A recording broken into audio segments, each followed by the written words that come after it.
Welcome in, everyone. Thanks for tuning in. It is BTB Analytics again here for the college football quarterfinal matchup of the season.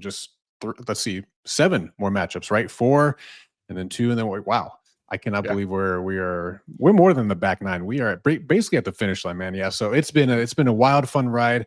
Of course, all the quarterfinal matchups we're going to be talking about today, breaking down some of the angles, some of the data, hopefully giving you guys some perspectives on these games from a betting angle, as well as just maybe some reasons to stay away from a couple as well. So you guys know the drill. Let's start the show. Give a damn about a hater when I feel like it. Not today, not today, not today, not tomorrow. Get out my way, please. I'm trying to get paid. Not today. Okay, quarterfinals are here, Seth. It's crazy, man. Oof. Yeah, we had, unfortunately, the excitement was built up so heavy for the first round, and we didn't really get my scratch still needs to be itched. I think there wasn't a ton of good games, right? Yeah. Well, they got more coming for you, so I didn't mind the blowouts. I thought it was cool to have it. I thought that I think there's a lot of Monday morning quarterbacking going on where it's like, this happened, and so the result would have been something different. I don't know that that's the case, but I'm excited for this second round. I'm excited for the playoffs, and overall, I'm just excited. I'm excited they're doing this, so I'm grateful. Yeah. I think that's fair to say. And 'tis a season to be grateful. Damn it, we got football. Yeah. It could be a lot worse. We could be sitting here in April and May and wishing we had shitty blowout games. So yeah, or these meaningless bowls that are really difficult to bet on, to gamble, to handicap, and to forecast because of the portal. So at least we have games where we can actually bet on them and they're entertaining, whether they're blowouts or not. At least you can approach them in a typical fashion. Sure. Okay. Well, speak of the devil, then let's approach some of these and talk about the quarterfinal matchups here. First up, let's head to the Fiesta Bowl in our backyard here in Arizona, baby. We got Penn State and Boise State. Okay, this one's interesting. This one opened at 10. Now is basically at 11 throughout the market. Saw it 11 and a half, I think, earlier today. I don't know if that still exists. We make the number 13 in favor of Penn State, so no edge from our vantage point from what the model says. Penn State coming off their pretty dominant win over SMU and really riding into this one with momentum, I guess I'll call it. So, Seth, for this one, in my mind, let's break down some of the data here as well. But the defense is particularly the rushing defense that Boise State has faced to date is going to pale in comparison to how staunch basically what Penn State's going to put on the field. I think if my research is correct, maybe someone can fact check me out there, but UNLV was the best pass defense that they have faced to date. They're number 39th in EPA per rush. Penn State is number 6, I believe. So pretty big difference, right? So yeah. So what is the script in your mind, Seth, for how this one plays out? And does Boise, this is an 11-point spread. Does Boise have a shot to cover here in your mind? Yeah, when you start looking at these numbers, you can really kind of convince yourself that these teams aren't not all that dissimilar, which is maybe why Boise is, I think, the number 3 in the playoff, right? Penn State, 9th most efficient passing offense, 23rd rushing offense. You had already highlighted Boise State, 12th passing offense, 6th best rushing offense. But Penn State there is pretty stout defensively, 17th against the pass, and 6th against the rush. And then Boise State a little less competitive on the defensive side of the ball, 60th against the pass, 63rd against the rush. And I think the game state, if you're Boise State, unfortunately, is you're going to have to go down on the sword. When you look at some of the per drive metrics, we like to look at echo rate, which is basically a drive quality metric. How successful are your drives? These teams are not too dissimilar on offense. 9th best echo rate over expected for Penn State, 6th for Boise. When we look at defensively, again, the nod goes to Penn State, 15th best echo rate over expected, 64th for Boise. When we look at points per echo, Penn State 34th in points per echo, Boise State 13th defensively. These teams, again, the nod goes to Penn State, and Penn State from a points per echo is 11th. Now, this is what, you asked me, what's this game state going to look like? Does Boise have a shot? Offensive weighted EPA, Penn State 6th, Boise State 8th. But this is where the whole thing falls apart, and Boise State does not have a chance in my mind. Yeah. Talent, Penn State, 11th most competitive or skilled roster. Boise State, 76th. That is actually going to be the biggest difference in our database in this playoff. So we saw what happened in the first round, and we've been touting and talking about talent differential. We've really been honing in on Indiana and the fact that they're probably going to struggle against big dogs. Well, if we were bullying Indiana, it's going to probably be worse for Boise State. And I gave you all of those stats. All of those stats are with the 84th strength of schedule for Boise State, Penn State 27th. So yes, they might have some similarities specifically on offense, but they've done that against much, much, much worse competition. I think it's alt season. Now, I had that written down in my notes here. I want to get into that. So finish your thought. I want to get into that discussion as well as the talent piece as well. We regress to the market. I think we make this number 13. If we look at the raw number, we're looking at 16.5. So it's not the sexiest alt in the world here, but I think a 13.5 Penn State plus 105 at ESPN bet is the best number I can find for that 13.5.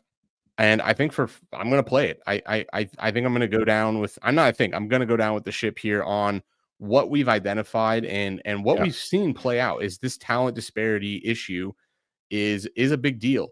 And what's the one thing Franklin can't do? He can't win the big game. He can't beat the elite team. This is not an elite team. He gets to do this 2 weeks in a row. So again, we're going to talk about some of the futures positions. We're pretty heavily levered here on Penn State, to be honest, but I don't see a reason why this is going to be a change. Okay, yeah. So for that reason in particular, like if anyone's watching this and thinking, there's some value in the alts, feel free if it makes sense, kind of what we're discussing here. But to your point, we got a couple of future positions on Penn State, which are pretty valuable at this point, and I may not double dip on the alts personally. It's fair because of that fact, but. Going back to, I guess, then the other point, the talent disparity. So, how much? And I know Parker, who we talked with a couple weeks ago, is wanting to do some work on this further in the offseason, is really trying to quantify the talent in college football, right? And my question basically is like, how much should we weight that in this game? Because you look at a couple of the key guys on both sides. Ashton Jeanty is a 3-star. He's a Heisman runner-up, right? So he counts for quote unquote little as far as talent, right? Even he is by far one of the most talented guys in the country. Sure. And then you go on the flip side of it, Drew Aller, 5-star guy, but their stud tight end, Tyler Warren, another 3-star guy. So, where's the nuance of like where you guys get factored into the equation, because I agree, you like to your point, like the raw composite is what it is. Like Penn State is just a more talented team overall than Boise State, but where's the nuance there? But this is the thing. There is, and we'll see what Parker finds there. I'm really interested to see what that research kind of entails and what we can learn. And no doubt, is quote unquote talent spent better on the quarterback or others more impactful positions, maybe. But the thing that is part of this thesis and hypothesis is that it isn't just one player, right? So Jeanty, sure, maybe he isn't a 3-star. He should actually be a 5-star. And so you're going to bump up, Boise's rating by a bit. But the thing is, it's all 11 players on the defense are better. All 11 players on the offense are better. And we're talking about every single position. So I won't be shocked if Parker finds that, you have 5-star tackles are better than, are more important than 4-star tackles, and 5-star quarterbacks are more important than 4 stars, but everyone else is somewhere similar. Okay, sure. But it's the aggregate of all that, right? It's also the 5-star. This is less of the case in, I think, the transfer portal era, but it's the 5-star freshman or sophomore. That's the backup linebacker. That's the gunner on kickoff. He's more talented. Like across the board, the whole team is talented. And so it rears its head in almost every kind of aspect of the game. And again, we saw this over and over. Indiana is the number 1 ranked or efficient passing team, but then they go against Michigan, this is a struggling Michigan team in the aspect of the national championship. But when we look at the talent, this is one of the more talented rosters. they struggled. When they went against Notre Dame, they struggled. You know, when they play that elite talent that is only 4 and 5 star recruits, that's to me where this can fall apart. So the alt season isn't as sexy here because 11 is dead and 12 is pretty much dead. You're really basically just buying up to the more probable next football number, which is 14, which is why you play the 13.5. I think it's value at the 11 if you believe the 16.5 without regressing in the market. There's value there. There's value betting at the 13.5 if you believe the 16.5 number, especially at the plus 105 number. To me, it's exactly the strength of schedule, and I won't be surprised. Now, Penn State's offense looked concerning in that SMU game, and SMU has given up a lot of explosives. A la that Louisville game really stands out in my mind. So I was surprised to see them struggle that much. And quite frankly, I think they have 3 pick sixes. Penn State in the SMU game. Yeah. Oh, I think 2 or 3. 2. Okay. Yeah. Two for sure. 3 for sure picks in the first half. Can you recreate that? I'm not sure. But the problem here is Boise State. We talked about it. Really good running the ball. Gentie's very good. Penn State, 9th in our database against stopping the rush. You're really forcing a very different game state than I think Boise State's normal or used to kind of leaning on. Yeah. And the one thing that I don't know if there is an element that we should be talking about, but like this gets discussed somewhat maybe ad nauseum in the NFL on the whole rest versus rust issue. And the Boise State, and then the game we'll talk about next, Arizona State, like these teams haven't played in basically a month since December 7th, I believe. So what does that do to the flow of things, to the ability to be sound fundamentally, all these type of things? I think a lot of it just, again, another tick in my opinion for Penn State in this one. So it's going to be, they got an uphill battle, frankly, just any way you slice it, in my opinion. So and here we're the day before the game, so we're pretty liquid, I imagine. I think we're probably already at pretty game day limits. So I don't know if this number is locked in. I mean, it's got as high as 12 at circa, and it's got bought and back pretty quickly. So there is some support. I think for me in Penn State is just it's just too much. Yep.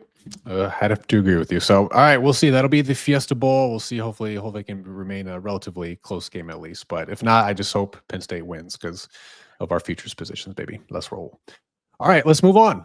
How about it? Next matchup, let's talk about the Peach Bowl. Texas going up against Arizona State. This is the one matchup of the quarterfinal where our model has value, has alpha on. So we are on ASU plus 14. In this one, we make the number 12, and we've seen some good CLV in this one. I think now, it's what is it? There was some buying today. So was there? Okay, so I see 12.5 pretty much across the market now. Yeah, but at market making books, 12, 13, 13.5. So varying opinion right now in as this thing gets a little bit more mature. So we'll see where this thing kind of ends up. But yeah, I think we're going to talk about the numbers here. But 14 is quite a large spread here for a really potent Arizona State offense. Yeah. So to that point too, like, and talk about adding the bulletin board kind of narrative based stuff here. Like ASU is talking some mad shit. I don't know if you saw this in the ESPN. Don't like that. Don't like that myself either. Scadaboo say no one can stop me. Levitt's like, I'm better than Quinn Ewers. Like, that just doesn't bode well mentally, for what could happen in this game. But yeah, this one, Seth, I think again another potential issue for ASU. Like, yes, they are quite potent and they have a very efficient offense. At times, they're still down their number one receiver, so we'll see how much they can make up for that against basically one of the best defenses in the country in Texas here. Like we talked about the Boise State, ASU has faced some better quality defenses. Utah has been the best one they faced today. Utah was number 15th in overall e-paper play allowed. Texas, again, depending on which metric, number 1, number 2, across most categories that we track. So I think the issue for ASU is the quality possessions and the echo rate is going to be basically at a premium and potentially hard to come by.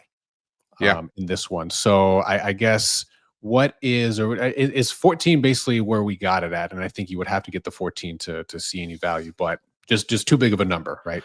Too big of a number. A lot. I mean, to be frank, you get a ton of push probability in a game like this, and so you convert a ton of your loss probability to push. So we make this number.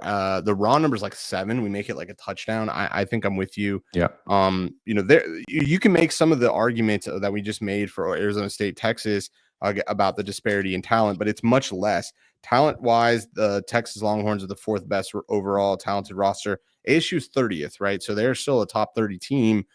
So there is a disparity there, no doubt about it. And so, what can they do? But I think strength of schedule is still something to be a little bit left to be desired if you're Texas. And when we've seen them play the really tough teams, they struggle. And they've had a fairly easy schedule, especially for the SEC. I think what it ends up coming down to, you talked about some of the echo rate and drive quality stuff. Texas, when we look at their echo rate, they're 26th on offense, 38th in points per echo. ASU 5th in echo rate, but they're 47th in points per offensive points per echo. So, to me, what's they're going to have to do is they're going to have to finish drives, because Texas defensively, number 1 rated defensive echo team, number 2 in giving up the fewest points per echo. So ASU is going to have to get touchdowns. If they settle for field goals, I think this game could potentially get ugly. And we haven't seen, I think we've seen fits and starts from Texas, and we saw it, very much so in the SEC championship game. But to me, what ASU is going to need to do is they're going to have to run the ball. I think that's kind of the way they're going to do it, and see if Leavitt can do something there. He's no doubt going to have to make explosives. He's no doubt going to have to, complete first downs and move the sticks there. But I still think that it's going to come down to what Georgia was able to do, which was run the ball.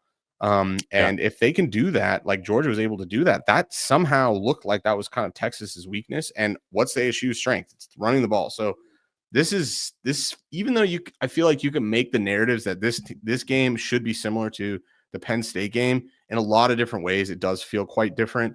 I think ASU can have success running the ball, whereas I'm not as confident that Boise State can. So to me, I think that's where the value is coming from. And when you run the ball a lot, you can control time of possession. And when you control time of possession, unders and dogs are correlated for a reason, right? It's because there's just less scoring. When there's less scoring, higher variance, right? Right. Yeah. And you see, I mean, you touched on it a little bit, but you see ASU's run rate over expected. It's not astronomical, but they do tend to lean towards running the ball a little more than average. I listened to the Bet US show with Parker and the guys today, and he was mentioning kind of a nuanced point about one of his concerns for ASU, and I wanted to bring it up because I thought it was relevant, but also, it gave me like, okay, here we go. I don't know why. I don't like this bet, but whatever, it is what it is.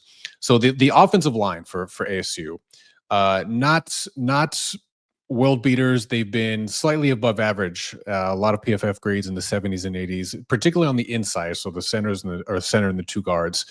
They have, however, been quite below average in pass block grades, according to PFF. And the one thing that Texas has really done well pretty much all year is generate pressures, generate havoc plays. They're 99th percentile in havoc plays. So, and passing success rate allowed to boot. So I don't know what, like, is the answer just rush more and just to be more successful running the ball with Scadaboo? Like, everyone knows that's what the game plan is for ASU. And like we mentioned at the start, like, I just don't feel confident enough that the quality of teams that ASU has faced to date, it can stack up to what Texas is going to roll out there. And I think Texas is going to have success stopping the run. So are they going to have to get cute? Are they going to have to rely on a bunch of high variance stuff in order to cover here? I don't think they have a shot to upset Texas, in my opinion. But the only reason I'm not like totally trying to walk the plank on this one is we got a good number. Like we got a 14, and the market we got the best of it, as did. far as the market goes. Look, there can be concerns, but I hear you there. But you can't tell me that the whole last quarter of the season, the game plan wasn't stop Scadaboo. I mean, at this point, the jig is up. Like, it's very clear what you would need to do to kill the monster, and you just can't kill it. I think to me that's the game. Like, if they can, yeah, no doubt. But I don't think it's any wonder what Texas is going to try to do.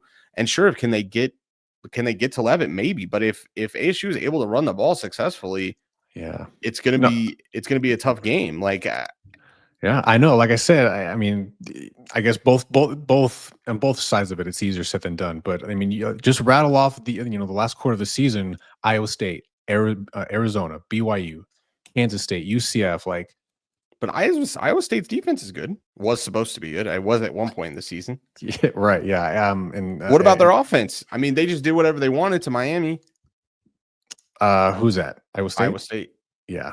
No, that's fair. And then they just they showed up there. So I don't know. I guess I'm just a little more concerned about ASU continuing to be able to do their thing against basically the top defense in the country. I'll tell you this: if you want a live bet opportunity and you want to bet tails, you want to be a DGen on New Year's Eve. If ASU gets the ball and they get a quality drive, get to the 35, and they kick a field goal, yep, you slam Texas, because this is the only way in my mind they're going to stay in this game. They have to score touchdowns. But you can't tell me that Clemson, that game was a lot closer than the scoreboard will kind of show you. And no doubt, plus 14 or minus 14 bettors against Texas in that game were had their buttholes clinched. They definitely had a chance to cover.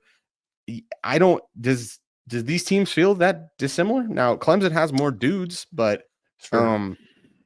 I don't know. Yeah, that's a fair point. This doesn't. I don't know. This can get out of hand. Don't get me wrong. This can be round one in round all two over again. Yeah. But I think that ASU should have. There's no reason for us to believe that they can't run the ball. I mean, we saw that's the only.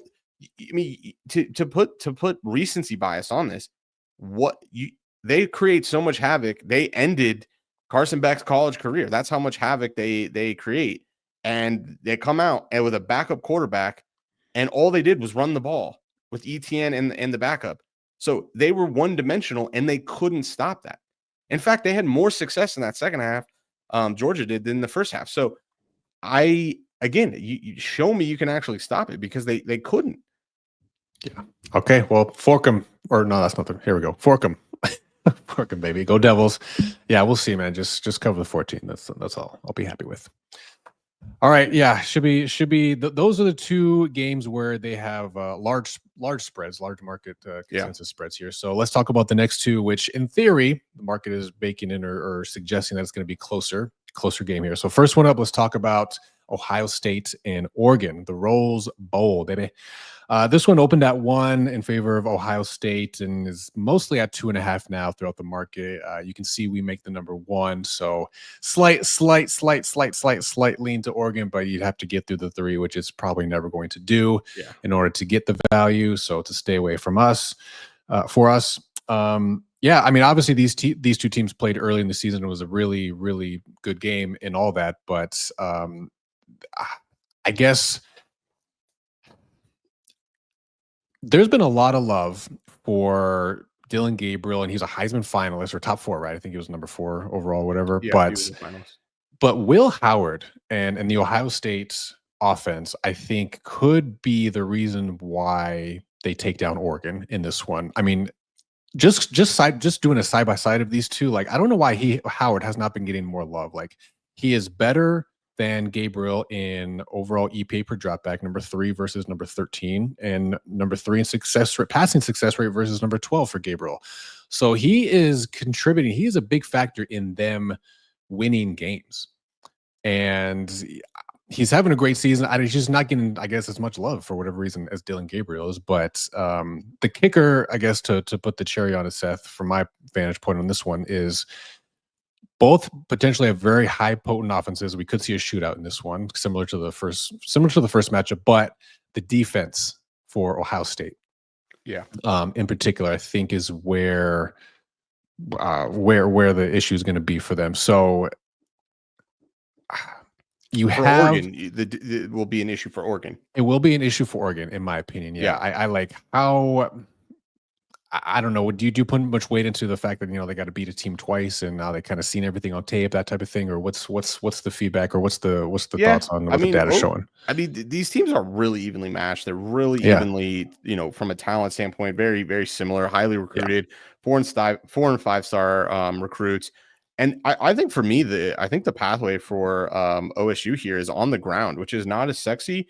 But we make Ohio State 9th most efficient passing offense, 12th best rushing offense, but on Oregon, 9th against the pass, 102nd against the run in our database. That is a huge glaring mistake, or not a mistake, but weakness rather for Oregon Right. and their defense. I think OSU has to exploit that. When we look at echo rate and drive quality and paying these things off, these teams are very, very similar. But again, I think Ohio State's defense definitely seems like it does have that next gear. And I'm just concerned. I think that this is going to be a ground and pound game. And when we look at our weighted EPA metric, that's really what weighted EPA is bared out for us. Teams that are ground and pound tend to cover and win these games at a little bit of a higher probability. And when we look at weighted EPA, Ohio State 3rd, Oregon 15th. So again, another reason why I believe Ohio State should just run the damn ball, which is maybe not what you would think. And if you can get a game management out of the quarterback play there and some big explosives, 1 or 2, that might be enough. I mean, that Oregon game came down to really just running out of time and 12 man on the field, which shook everyone's brains. So I don't know that I put a lot of weight into beating a team twice, but I understand the market's kind of lean here to Ohio State. Yeah. And the other thing is this is neutral. Oregon is a tough place to get to, travel to, especially when you're coming from Ohio. And it's a loud place. It's an awkward place. This is neutral field, beautiful weather. That first game was in Oregon. A neutral field aspect of this, I think, can also make this again neutral. So I don't know. I guess I'm a chalk once again. I guess we're on Ohio State, so that's not chalk, but it does feel like Ohio State probably should be the favorite here, and I think the markets got this right. Yeah. I mean, to the point about like run the damn ball. You're right. That's more than likely what they should do in order to have success. They did not have success doing that in their first matchup, either from a yards per carry standpoint or from an EPA per rush standpoint either. So yeah, hopefully they can figure out something on that end to boost that up. But yeah, the market, Seth, is not really anticipating a kind of a ground and pound thing. Like this total has ticked up 53, open at 53, touch 56, 55 and a half really now throughout the market. So we saw the Penn State Oregon game, and in theory, you should really see no reason why Ohio State should not try to do whatever Penn State did. And that was a shootout. That was whatever the opposite of a rock fight is. Pillow fight. Yeah. So I don't know. I think this is going to be probably the best game. But it probably is going to be one possession. But Gabriel, I think Gabriel got a lot of love because Gabriel was good last year and he was the favorite to win the Heisman. So when you look at priors, he was preseason favorite. Yeah, he was preseason favorite. Okay. So, I think that's how he ends up there. I think Ohio State, both these teams, ironically, Oregon really definitely started slow. They were number 134 in our weighted EPA metric at like week 3. Yeah. And Ohio State was actually atop of a lot of our metrics, but they were just playing bad teams. And everyone just said, like they're just doing what they're supposed to do. So they didn't get a lot of hype. And then Oregon really didn't get any love until they beat Ohio State. And then all of a sudden it was a switch flip. And we didn't end up bet Oregon versus Ohio State in that first game, but our model definitely leaned in the Oregon direction and it kind of felt a little gross. But that was really the beginning of Oregon kind of playing at the level we've seen them play at. So I don't know. I mean, that the quality win against Penn State, I think, was pretty big in my mind. This is the rough path. Both these teams kind of got screwed. We'll talk, I guess, a little bit about it here in a minute, but to me, that's the biggest travesty. This is going to be a really good game, but this could have been the final. At least a semifinal. Yeah. Yeah, at least. Yeah. And we'll see. I mean, we'll see if Ryan Day too can kind of get some kind of proverbial monkey off his back as well. I mean, I know he can't beat Michigan ever. And does he have the same like bugaboo as Franklin does where he can't win the big one? No, he can win the big one. He just can't beat the He just SEC can't beat. teams He just can't and beat Michigan. But he and beat Michigan. one SEC team. So okay, who knows, man? We'll see. All right, that'll be the Rose Bowl. That should be hopefully that should be another fun one. Yeah, and then the nightcap to end the quarterfinals is let's talk about it. Let's talk Notre Dame and Georgia, aka the Sugar Bowl, baby. So this one opened at 1. It's largely still there. I did see some 1.5s earlier today. I don't know if they're still there. So this we're basically right at market here. So no edge from the model's perspective. Obviously the big thing, and I'm surprised this didn't. Maybe it was baked in from the start, but Carson Beck is out, and his backup Gunnar Stockton, I believe, is in. So that is pretty much all anyone can really talk about in this one. And I think from a modeling kind of a handicapping in general perspective, it makes this one a little difficult / a little perplexing in my opinion. Yeah. And Ian Mills out for Notre Dame. One of their best defensive tackles is out for the rest of the season. I didn't know that. Yeah. So add some other ambiguity there. But going back to Stockton real quick, he's got 28 attempts on the season, right? So very low sample size. So what biggest balls? I mean, those attempts all came in the SEC championship game in the second half. That's I wasn't going to say biggest balls, but yeah, I guess you said it more eloquently. What is Kirby Smart and co like going to scheme up for Stockton here, and what have they been scheming up for the past 3 weeks or whatever? Because do you just continue with that script and just go like high risk, high reward with him, or not? Because Notre Dame on the flip side, basically number 1 passing defense in the country. So do you try to exploit them elsewhere and be a little more methodical, a little more pragmatic about the approach? So how do you see this one playing out? Yeah, I don't know. I mean, all we do know is the really important data point, which is all of this happened, and you have to understand that although we've only known for 100%, we knew that he's out for maybe 2 weeks. Yeah. They've known for 4 weeks, right? They've known from almost the moment it SEC happened. Championship game, probably. Yeah. So whatever they're going to cook up, they've had time, right? A month of practice can go a long way, and health. And this is a team that has been quite banged up, specifically at wide receiver. And so, do we see a refreshed Georgia offense? I'm not convinced that can't be the case. This is a highly recruited Georgia program. This dude is a 5-star recruit, no doubt about it.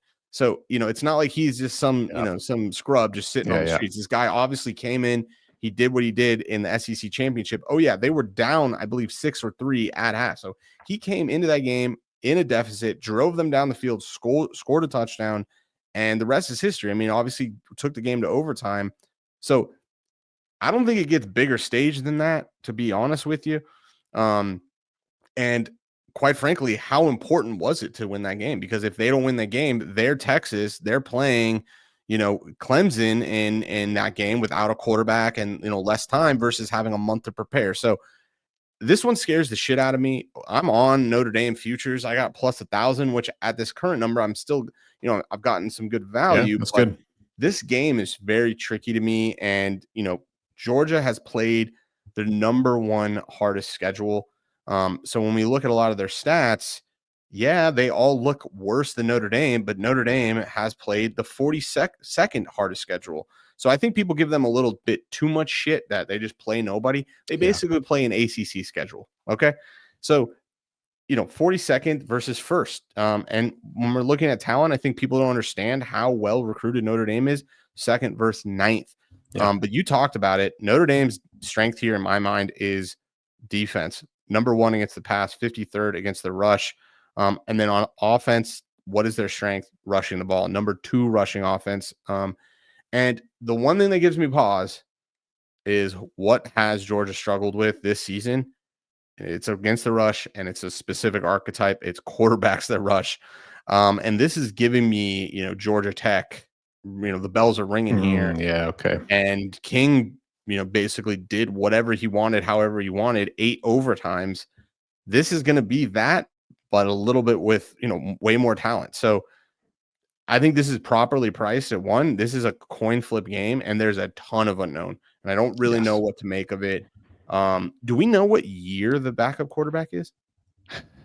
Is he No, like I don't know. It's a good question. I saw he's got 62 career attempts. So okay? So he's been around. he's maybe a redshirt sophomore, I'd say. Okay. That's a guess. Yeah. So, and to your point, and going back to that the difference between Beck and Stockton, like Carson Beck had his well documented struggles basically this year, but he wasn't I would say a liability by any stretch. He was 28th overall in the country in passing success rate. That is nothing to scoff at, and that is generally something that is not easily replicated, right? With your backup, unless you're Arch Manning and Quinn Ewers. So yeah, I don't know. And if we pull up the matchup charts one more time here, you see, and I don't know how much we should be relying on a lot of this data in terms of like for a prior understanding what Georgia was as a team. Like, look at that run rate over expected, like minus 11%. Like they like to throw the ball. Now, how again, number one pass defense for Notre Dame, backup quarterback. You really stick with that script, or I don't know. And to your point, Beck has got a lot of hate. He's pretty much the only reason that this team has had the success they've had. They were getting blown out versus Alabama. He brought them back. I mean, a lot of their triumphs have come on the back of him. And a lot of their failures have pretty much all been blamed on him. But I think they're number 1 or 2 in drop rate in the last the back half of the season. His wide receivers have not helped him. I know they had a huge injury at wide receiver.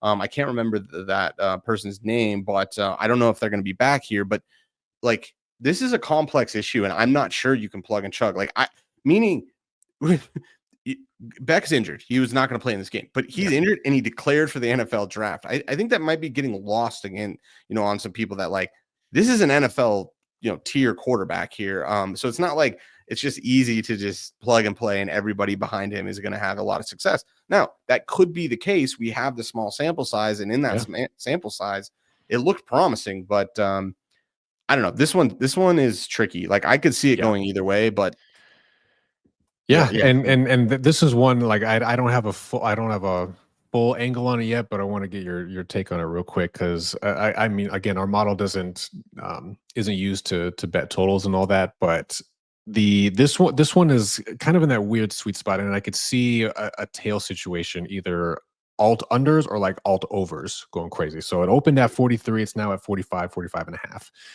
If Stockton and Kirby and them like figure out the game plan, and like he's able to gunsling it and just pick apart somehow the Notre Dame defense, although unlikely, I think, just because Notre Dame doesn't have any film on them or film on him, and like may be able to scheme up at least some early stuff in the game.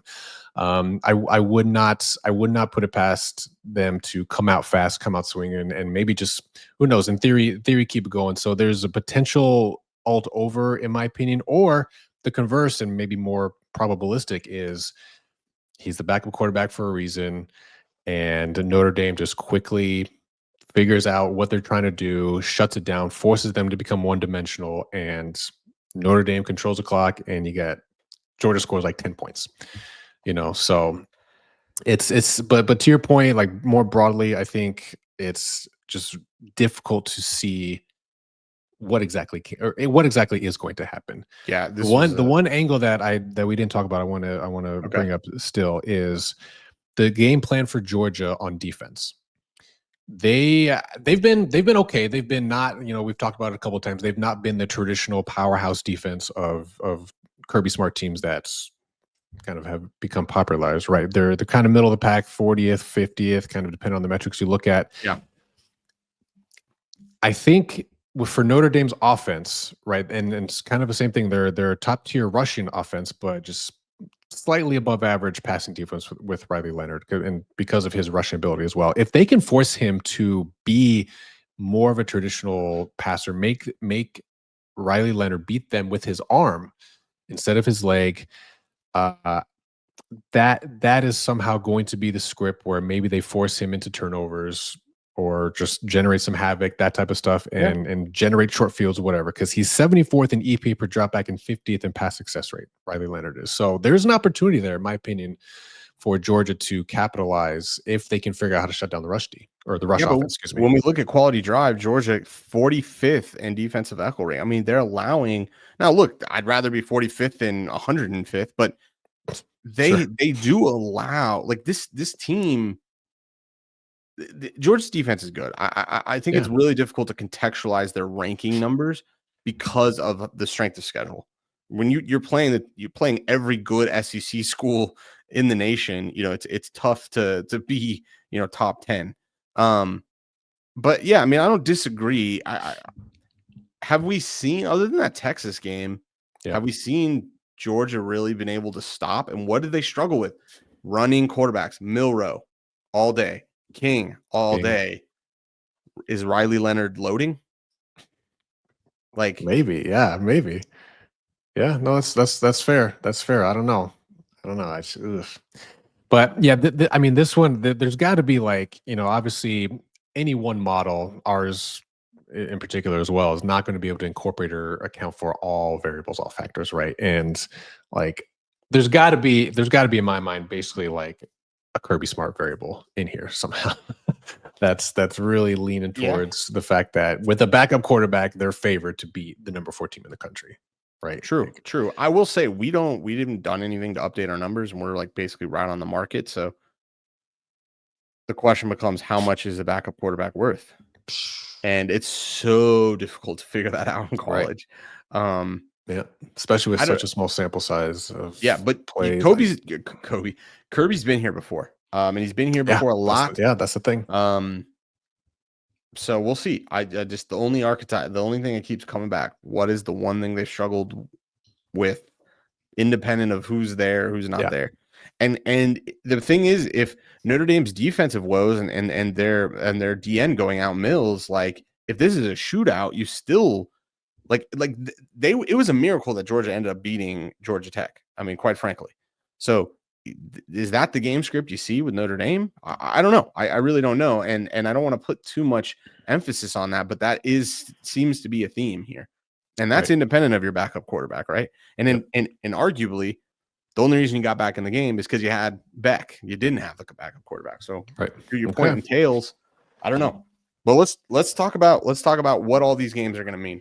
Because I want to talk about some of the futures positions that I have. So we talked. Okay, 7 games left. That does not mean there is no value left in the futures market, particularly to win the national championship. So let's pull up our last graphic here of the day. So on the left is the bracket, and on the right is a chart or table of simulation odds, and then what the market odds are for each respective team to win the national championship, and then what our edge is. So just real quick, Seth, just if you want to spitball, give elevator pitch on how the sim odds are calculated.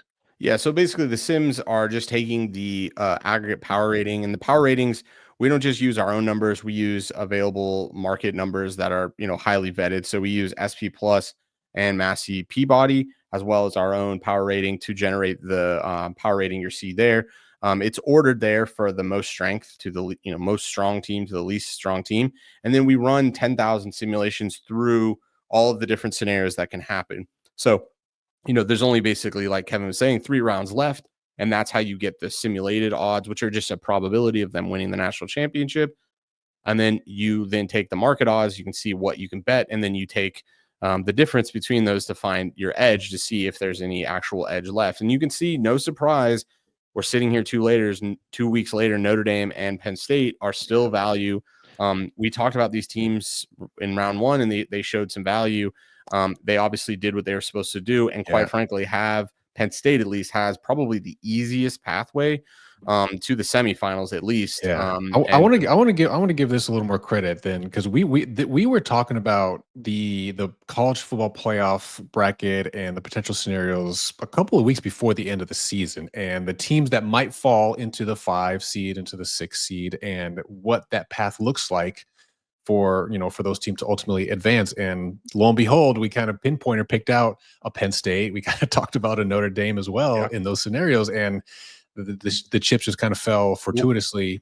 We have positions on both. we were talking about 5 and 6 seed at the beginning of the season, and we called out Penn State specifically saying, Yeah, look, it's no, not that you're right. crazy You're that right. Penn State is the other team in the Big Ten championship, and they end up at the runner-up at the 5 and 6 seed, and they have an easy pathway. They're going to have a home playoff game, and that's exactly what happened. I think you're sitting with a plus 2,200 ticket, or is it plus 2,000? It's plus 2,000, yeah. And I Okay. was just looking up real quick to see when I placed that, because it was basically on the heels of one of our first conversations, and hopefully some of the listeners of the show dabbled too. Hopefully double dipped as well. But yeah, when was that? Let me see.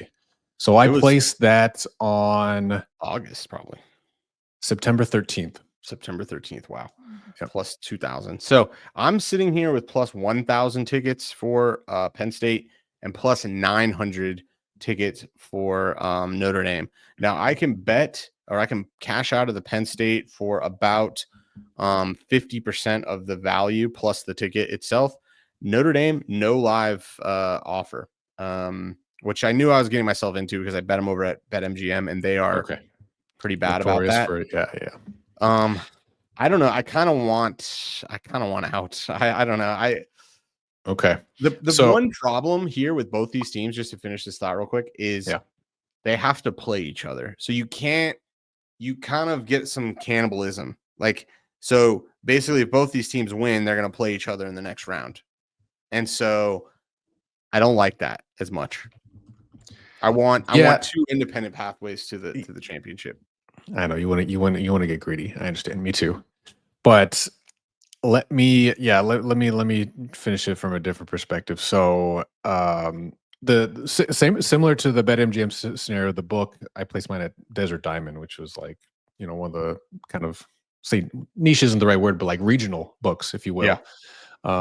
And they I don't think they've once offered me a cash out on any of the futures that have gained value, and these ones included. So I don't have any intent of cashing the Penn State out one or doing any type of hedging now.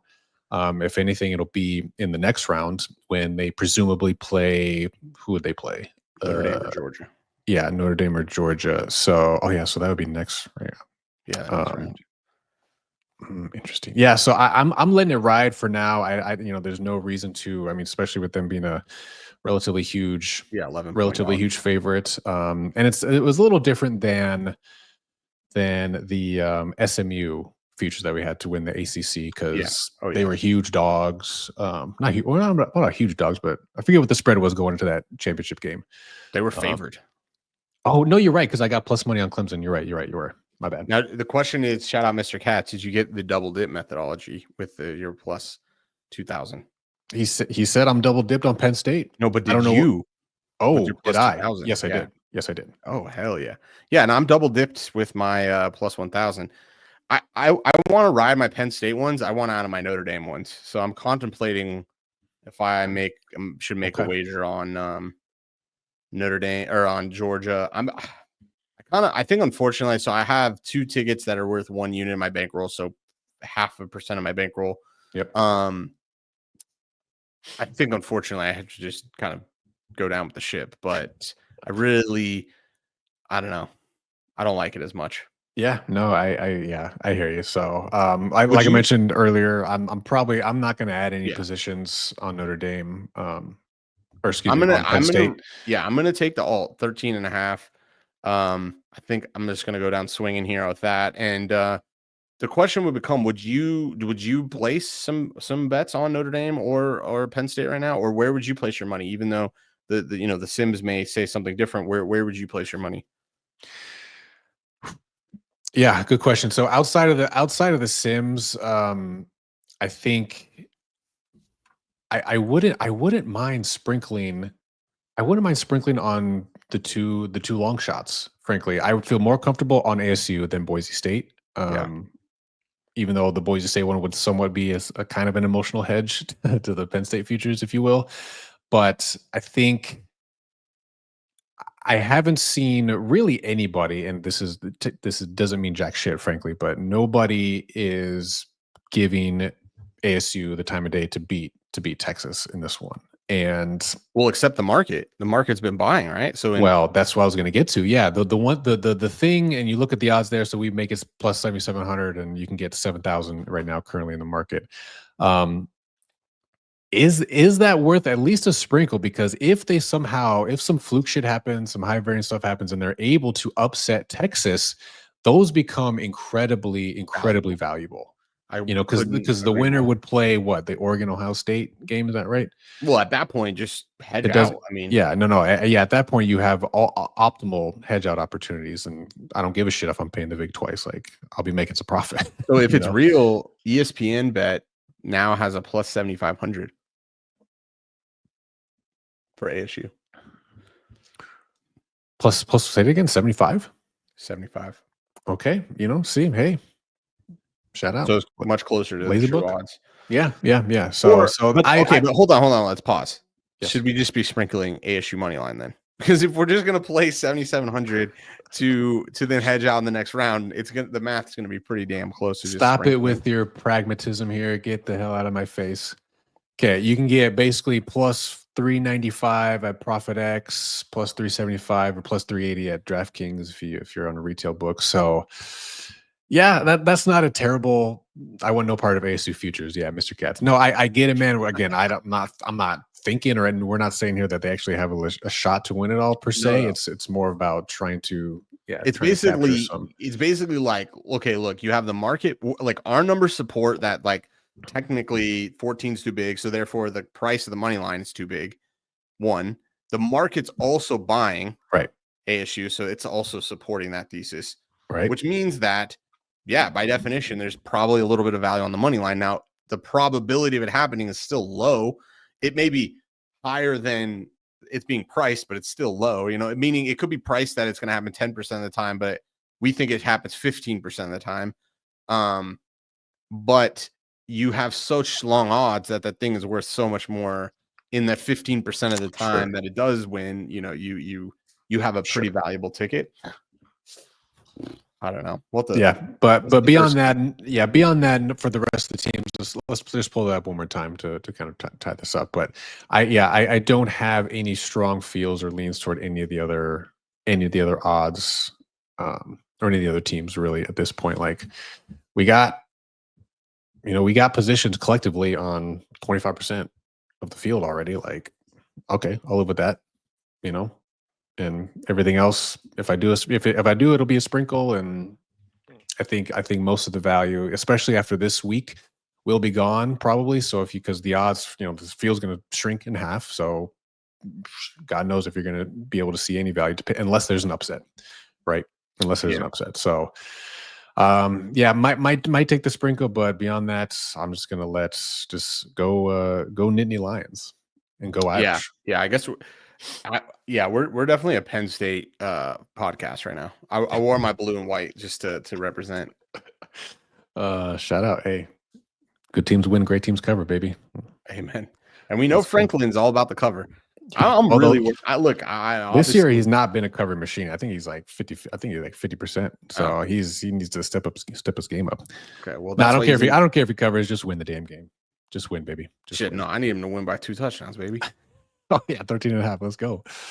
All right. That will do it for us. Quarterfinals are right around the corner. New Year's Eve right around the corner. So it's going to be a fun couple of days. Appreciate you guys all tuning in. This will be up. If you're not watching, if you didn't watch it live, it's going to be up on our YouTube page as well in the next day. So feel free to look back and go through any of the matchups. Appreciate you guys tuning in. Appreciate Mr. Katz and others with the comments. Don't forget to like the video if you haven't. Please subscribe to the channel as well. Even though college football is almost done, we got NFL still churning through the playoffs, so we'll be there. And there's a lot of other, hopefully maybe you guys have seen some of our content, around betting education, generally speaking. And we're going to have some additional content surrounding just that in the coming days, as well as some other info and some new tools available at our disposal for college basketball as well. So it's a couple of cool things up on the horizon. So please make sure to follow along, hit the subscribe button so you don't miss any of it. So, all right, Seth, it's been real, man. I'm looking forward to these games. Should be fun, and we'll be back. We'll be back next week sometime. I'll check the schedule, but talking about the semifinals. Yep. And then we'll take it from there, baby. So, all right, everyone, have a good night. Peace out. Good luck. We'll see you. Take care.